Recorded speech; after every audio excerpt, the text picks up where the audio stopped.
Be honest, you and I both know that you need to stop people-pleasing, but for some reason you just can't. Until you know why you're people-pleasing in the first place, no advice on how to stop is going to work. So watch till the end of this video to finally understand why you keep people-pleasing and 3 things you can do today to overcome this bad habit. In high school, we all knew that guy who made it his mission to get A's in every class, to be in all of the extracurriculars, and to just get everyone and their mother to like him. To tell you the truth, I was that guy. And chances are, if you're watching this video, you are too.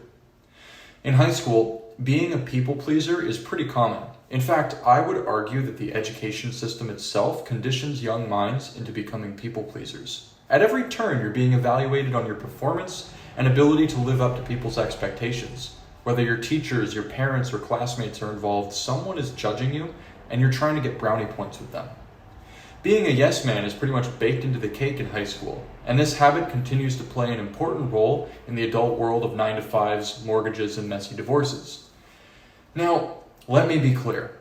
I'm not saying we should just swing the pendulum in the other direction and disregard everyone and just do whatever you want. Society would collapse. Showing up to school or work on time, completing your tasks for the day, and making small sacrifices for the greater good are not bad things. The problem with people-pleasing is that it is pathological. In other words, it can negatively impact you and those around you. In order to understand why people-pleasing is a problem, we first need to agree on what exactly we're talking about. To put it simply, a people-pleaser is someone who puts others' needs before their own. People-pleasers tend to undermine their own personal needs, be overly agreeable, and avoid asserting themselves or saying no.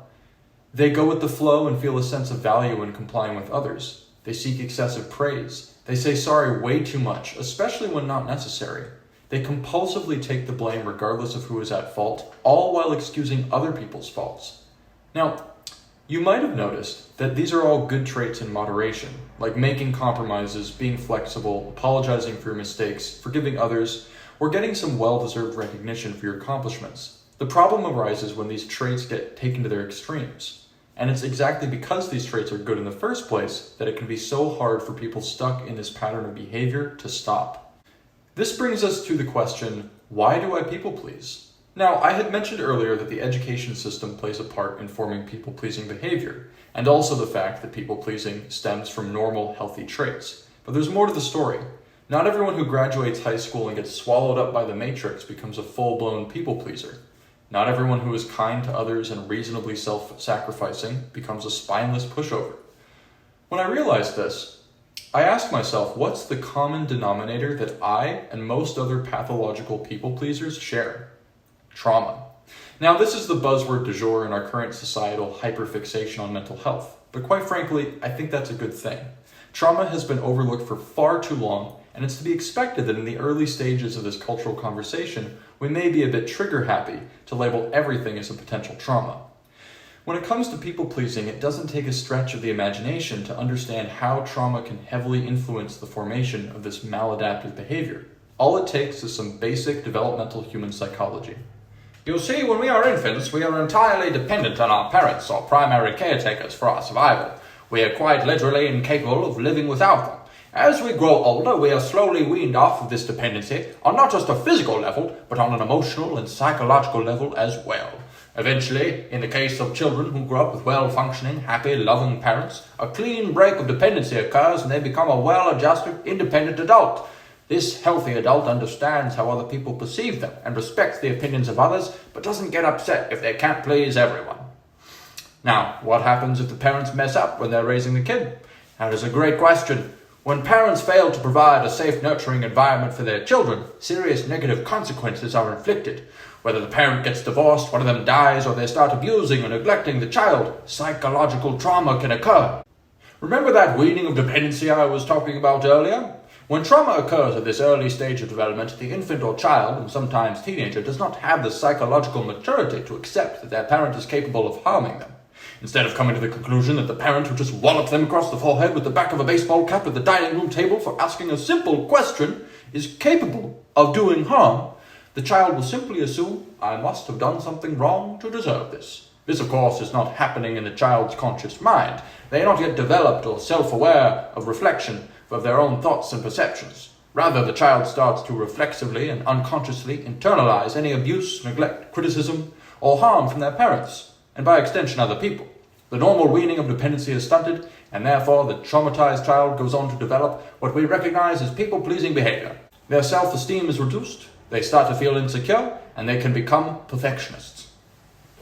Alright, now I don't know what that guy was on, but I need some. A lot of that may have been too theoretical, so let me ground it in my own personal experience. I grew up in a very dysfunctional family. My dad was a passive, emotionally withdrawn alcoholic who prided himself in taking a free-range approach to parenting, basically letting me and my brother just do whatever we wanted unsupervised. My mom had severe anger issues and was suffering from multiple undiagnosed mental illnesses. She was erratic, abusive, and unpredictable. Neither of my parents provided a safe, secure, consistent environment to experience emotional intimacy and vulnerability. I was often going back and forth between receiving extremely negative attention or no attention at all. To cope with this, I quickly developed an awareness of what other people wanted and expected of me, and overemphasized this to the point of losing touch with my own needs. My self-esteem was very low for many years, I was extremely insecure and anxious, and I became a major perfectionist. So now that you understand the basics of how childhood trauma causes people-pleasing behavior, let's take a look at why unresolved childhood trauma perpetuates people-pleasing. If you have any experience with therapy, you will be familiar with the fact that you don't just talk for hours about all the shitty things that happened to you as a kid. Any therapist worth your time is going to ask you questions that help you uncover the specific ways in which your childhood trauma impacted you and is still influencing your thoughts and behavior today. If they don't, you need a new therapist. Now, a key part of this therapeutic process is articulating the self-narratives that are pulling the strings on your life from the shadows. Self-narratives are subconscious beliefs that influence how you relate to and interact with yourself and the world. As a result of my own childhood trauma, I developed the self-narrative that I must avoid conflict and achieve peace at all costs, even if it means putting others' needs above my own or causing myself emotional and physical pain. Now, another narrative was I must say what I think the other person wants to hear and do what I think the other person wants me to do, because if I don't, they will reject me. Now, once you identify your particular self-narratives, you'll be able to identify the thoughts that arise as a result of these narratives. Ever heard of catastrophizing? This is something that people pleasers do all the time, and it is largely driven by these deeply rooted subconscious beliefs. Catastrophizing is when we imagine the worst case scenario outcomes for doing or not doing certain things. This is usually what we experience in our bodies and minds rather than the word-for-word narratives themselves. When faced with a decision that causes us to people please, we don't think, I must say what I think the other person wants me to hear because if I don't, they will reject me. Instead, we picture the other person saying negative things and rejecting us in reaction to what we said to them. We feel the pain of going against our subconscious beliefs and act accordingly in order to avoid this imagined pain. Being aware of the self-narrative simply allow us to recognize where the catastrophizing and urge to people please are coming from, and to not take them so seriously. So now that you have a deeper understanding of how childhood trauma causes you to people please, let's dive into 3 things that you can do today to stop this habit. First, set boundaries. If you've been people-pleasing for years or decades, you probably have poorly established, if any, boundaries with other people. You need to become clear on what your own limits are and communicate those with others. For example, rather than being available all the time, decide what days and times you actually want to be available. Instead of saying yes anytime somebody asks if you're interested in joining them for an activity or helping them with something, take a moment to process it. Say you need to think about it. And ask yourself the following questions. How much time will this take? Is this something that I really want to do? Do I have time to do it? How stressed am I going to be if I say yes? Part of people-pleasing is this sense of obligation towards others that seems impossible to shake off. It's as if everyone else's problems are your problems too. So recognize that everyone is living their own life, including you, and that you are not responsible for everyone around you.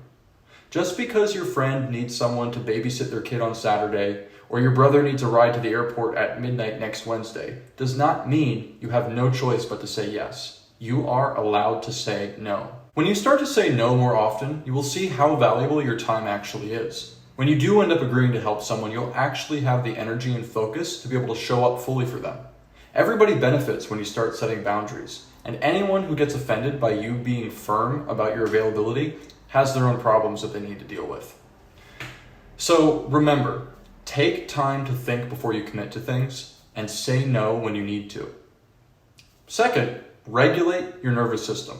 A lot of your tendency to people please is caused by a knee-jerk reaction to the overwhelming fight or flight feelings that seem to well up uncontrollably in certain situations. Your breathing gets shallow, your heart rate increases, you feel butterflies in your stomach, and you feel like a deer in the headlights. When this happens, saying no seems like the last thing on your mind, or at least impossible to do. With enough practice regulating our nervous system, we can enter into a calmer state of being. We can become acutely aware of the current state of our feelings. How do we do this? Spend time each day to just breathe deeply. 5 seconds in, 5 seconds out. It could be while you're eating breakfast, sitting on the couch, driving your car, or during downtime at work. Whenever you catch yourself getting stressed or feeling compelled to people please out of fear, start deep breathing.